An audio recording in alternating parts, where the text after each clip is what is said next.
Gracias por estar con nosotros. Gracias por la invitación y por ser también parte de este programa 500 años. En verdad es importante hablar de esto y consideramos que usted ha hecho un aporte súper importante en lo que es la historia y por eso amerita conversar con nosotros en un tema hoy día súper complejo y quizás súper oscuro, pero que es parte de la historia, ¿ya? A veces uno quisiera hablar solamente de las cosas bonitas, Sí. pero hay cosas oscuras, como lo que sucedió en Europa, siniestro, podríamos decirlo, los hugonotes. Partamos por ahí. ¿En qué parte de Europa nacen y quiénes fueron los hugonotes? Ajá, bueno. Cuando vino la Reforma Protestante en Martín Lutero en Alemania, en 1517, cuando surge toda esta reforma, esta revolución con la tesis de Lutero en la Puerta de Wittenberg, pasado un par de años, esta reforma se va hacia el norte de Francia, donde en el norte de Francia estaban los nobles, los príncipes, gente muy acaudalada, en cierta parte el aspecto monetario. Por tanto, esta reforma, esta nueva religión, nueva forma de hacer cristianismo, evangélicos, llega al norte de Francia. Y aquí en el norte de Francia, y después hay un pasaje de la Biblia que me da a entender y me da luz a todo este esquema que es el Proverbio 22:8. Dice, instruye al niño en su camino y aunque fuere viejo, nunca se apartará de él. Por tanto, cuando surge esta revolución en Francia, que venía de Alemania, los ancianos empiezan a aprender. Pero cuando ya son viejitos, sus hijos son los que empiezan a hacer este nuevo evangelio. Y aquí nacen una decena, miles de líderes cristianos que empiezan a trabajar en estas vías.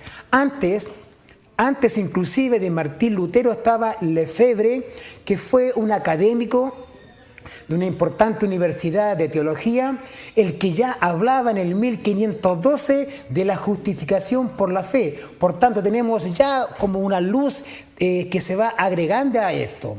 Obviamente en el tiempo de líderes que alguien puede mencionar, no puede faltar por ningún motivo Juan Calvino, que también era francés, aunque estuvo radicado mayormente en Suiza. Pero Juan Calvino fue como el pionero intelectual de la Reforma Protestante en Francia, bajo los aspectos cristianos, un poquito más acabado de la teología. Podría llamarlo, después vino Anne de Boon. Bueno, hay un sinnúmero de líderes que hacen el evangelio en Francia echarlo para adelante. Hay hombres también de Dios los cuales sufrieron, como fue el día de San Bartolomé, si más adelante también podemos tocar el tema. El almirante Gaspar Coligny, que fue asesinado en un día de infamia, traicionado por estos poderes políticos, y también por ser un hombre hugonote. ¿De dónde proviene la palabra o el concepto hugonote?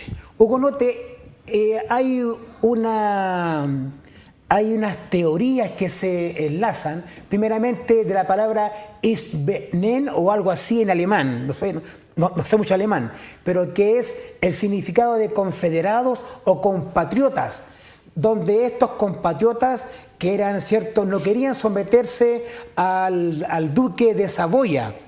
Entonces esto es como el indicio, los que querían oponerse a este duque de Saboya, que eran los hugonotes. Hay también otras cualidades que se mencionan o definiciones que vienen de donde en Tours, en la ciudad de Francia, había un hombre llamado Hugo Capeto, que este señor, también cristiano, protestante, predicaba y siempre lo hacía en las noches, como también acostumbramos a hacerlo en Chile. Entonces, en las tardes, ya después de las 6 de la tarde, 7, se oscurecían y este hombre un día murió. Y después los que llegaron, los siguientes reformados, pensaban que su espíritu estaba, ¿cierto?, navegando con él en estos días de Francia, en la ciudad de Tours. Hay también otras definiciones que dicen que los hugonotes vienen de una palabra que se denominaba peyorativamente a los reformados luteranos. Es como un símil el día de hoy que a los evangélicos nos dicen canutos, porque el jesuita, cristiano, pastor, no sé, Juan Canut de Mon predica en las calles, en lo que hacemos todo el mundo evangélico, mayormente pentecostal, predicar en las calles. Por tanto, estos Eigenot, que provenían, ¿cierto?, de Alemania como algo peyorativo, también se les coloca el nombre de Eigenot, los hugonotes, pero en un sentido peyorativo. Qué interesante, ¿eh? Los hugonotes. A ver, esta parte de la historia de los protestantes, sin duda murió mucha gente.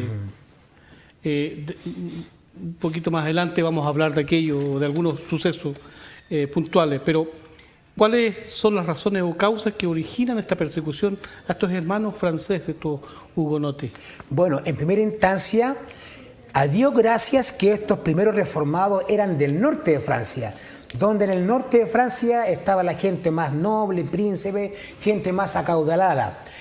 Las persecuciones mayormente, obviamente, en el tiempo de la Inquisición, cuando está Martín Lutero, ¿cierto?, esta reforma, se seguía a los que lamentablemente, entre comillas, seguían a los de Lutero en Francia.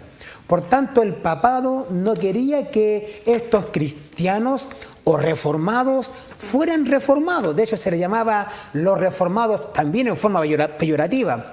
No quería que en Francia hubieran cristianos a la misma vez que lo hubo en Alemania, que podían enredar, distorsionar o ensuciar a toda Europa con algo distinto a lo que era el mundo católico, que hoy día llamamos el mundo católico romano de aquel entonces, que ellos estaban viviendo un cristianismo pero no bajo las Escrituras, como usted mismo siempre le enfatiza. Abramos las Escrituras en el día de hoy. Ahí había algo como un ciego, donde la Biblia quedó rezagada, quedó a un lado. Y estos reformadores, al ver la Biblia, y esta amenaza llega a Francia. Y en Francia también el poder del pasaje que yo a usted le mencioné de Proverbios 22:8, los niños que habían afianzado este cariño, este amor por Jesucristo, llegan hasta el final, hasta las últimas consecuencias en Francia. Interesante. Todo esto de la historia, pastor, de verdad a mí me fascina. Yo no soy historiador, nunca me gustó la historia, pero cuando uno viene conociendo la historia de la iglesia, cuando uno ya se introduce en lo que es el estudio de la Biblia y por supuesto el desarrollo de la iglesia, la historia torna interesante. En algún momento comienza la persecución en contra de nuestros hermanos. ¿Dónde comienza esta persecución y quiénes fueron los primeros mártires producto de estas matanzas? Bueno, partir primero por algo sangriento, para poder darle pauta y entrada a este escándalo o a esta carnicería. Primero había un soldado ignorante, un soldado supersticioso llamado Tabanés, que él decía, como esto fue en agosto, las matanzas mayormente, él decía, arrancaba por las calles y decía que corra sangre, que corra sangre, que corra sangre. Total, es sano que corra sangre tanto en agosto como en mayo. Y empieza, ¿cierto?, la matanza a través de todos los tiempos, a más de 272 años de matanza. Y entre las tantas que podemos mencionar, quiero mencionar al menos a tres. La primera, que un señor, un joven, un cristiano, zapatero, llamado Milón. Este señor, este hermano nuestro en la fe, que estando en su casa, cada vez que llegaba algún visitante a su hogar, él, además de servirle un tecito, un café, un mate, como es en Chile, él le predicaba. Por tanto, su hogar se convertía en un templo. Sin serlo, su casa se convertía en un templo, porque en la casa empezaba a hacer estudio bíblico, abrir la Escritura, hablar de Jesucristo, un Cristo transformador, un Cristo que cambia todas las situaciones de nuestra vida.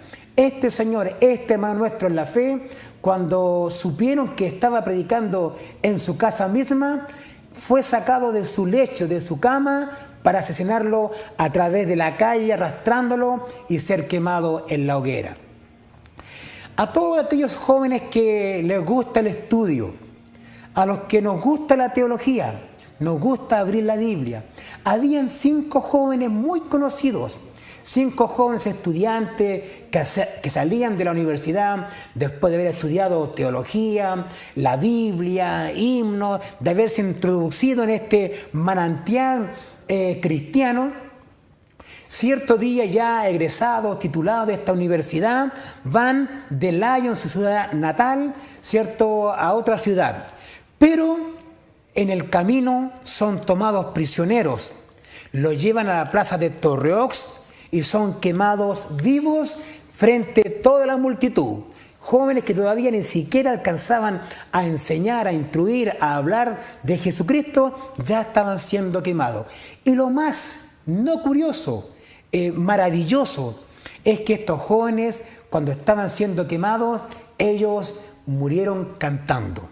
Como recién escuchábamos este canto, este himno, Santo, Santo, Santo, yo puedo hoy día extrapolar y decir, bueno, estos jóvenes estaban cantando, Santo, Santo, Santo es el Señor.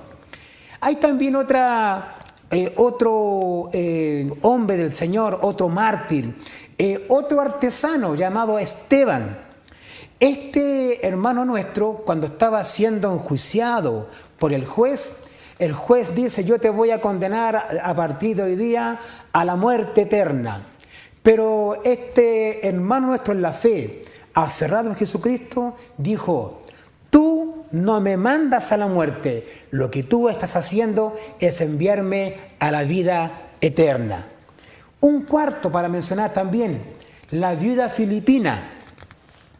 Esta anciana de más de 80 años, cuando es tomada prisionera por estos inquisidores, ¿cierto?, de aquel tiempo, esta anciana es tomada apresada y le preguntan, oye, pero ¿por qué tú hablas cosas si el Papa es lo más importante? Él dice, el Papa no me interesa, a mí me importa Jesucristo. Le siguen preguntando, oiga, señora filipina, ¿usted hace cuántos días, hace cuántos meses que no se confiesa al sacerdote? Ella dice, no conozco ni he visto jamás en la Biblia, porque yo cada vez que me levanto digo, Señor amado, perdona mis faltas y perdona mis pecados. Cuando esta anciana es llevada a la hoguera, como era viuda, andaba vestido de negro, como hacen siempre en el tiempo de luto. Esta anciana que andaba vestido de luto, se puso su mejor traje, se engalanó. Y los inquisidores, los verdugos le dijeron, ¿y por qué te has vestido de esta manera si tú eres viuda? Dijo, porque me he visto de estas hermosas atuendos, porque voy a encontrarme con mi esposo, que era el Señor Jesucristo. Qué bonito, qué bonito. Pastor, hay una noche, hay un episodio muy oscuro de la vida de Francia y de la vida de los hermanos en la iglesia de Francia. Una iglesia muy castigada, muy perseguida. Esto fue en el año 1572 y más conocida como la Noche de los Cuchillos Largos, ¿cierto? ¿Cuánta gente murió? ¿Cuántos hermanos murieron aquí? Bueno, hay una estadística aprox. Un tiempo eran 20.000, pero se llega a contabilizar que son entre 25.000 y 30.000 cristianos nuestros muertos en 3 noches y 3 días. Esta matanza, que fue el día 24 de agosto de 1572, fueron 3 días de matanza y a cuchillo limpio, a balazo limpio, a lo que viniera, con tal de matar a todos estos cristianos nuestros. Pero esta cicatriz que tenemos también viene de otras cosas que siempre acá hoy día se mencionan. Un decreto, cuando el presidente, la presidenta nombra algo exclusivo, se llaman decretos. Bueno, en aquel entonces eran los edictos y se han nombrado una montonera de edictos, unos aprobando que los hugonotes predicaran, otro revocando que no predicaran, otro aprobando que tengan libertad de culto y después revocando esta libertad de culto. Más adelante se da otro edicto y uno tras otro, hasta que llega el último edicto, medianamente, edicto de Nantes, donde realmente da libertad de culto y da libertad de conciencia a los hugonotes solamente en 3 ciudades. No podían predicar el evangelio a otras partes de Francia que no fuera solamente Rochet, Nimes y otra más que en este momento no recuerdo bien. Son 3 ciudades donde estos cristianos solamente podían predicar. Y usted me preguntaba por la noche de San Bartolomé. Esta noche de San Bartolomé no es este punto en sí algo religioso, aunque también obviamente es parte de. Pero lo religioso era lo global, pero esto fue una traición porque Catalina de Médicis no quería dejar el poder porque se estaban introduciendo estos evangélicos hugonotes, donde la hija, cierto, Margarita, iban a casar con Enrique de Navarra de España. Y este poderío político inventa o hace esta forma de casamiento para casar a Margarita con Enrique de Navarra. A la vez, también pretendían darle un poder de almirante a Gaspar Colini para mandarlo a los Países Bajos, donde gobernaba Felipe II. Él, como tenía poca plata, que dijeron, mandemos para allá este almirante para que también estos Países Bajos sean nuestros. Y llega el día de hecho, unos días antes de matar a Gaspar Colini, ya le habían disparado, pero él, por buena suerte del Señor, digo, él no murió, solamente quedó herido. Y él dijo a su esposa, realmente esta es la causa del Señor. Una vez pasan los días, viene este día de agosto, donde ocurre la noche de los cuchillos largos, la matanza San Bartolomé, que como bien dijimos, murieron 25.000 a 30.000 cristianos hugonotes, que en aquel tiempo Francia tenía como 5 millones de habitantes, por tanto la matanza fue muy cruel.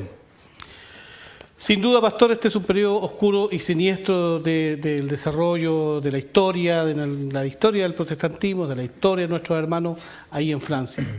Quedaron muchos otros acontecimientos que contar.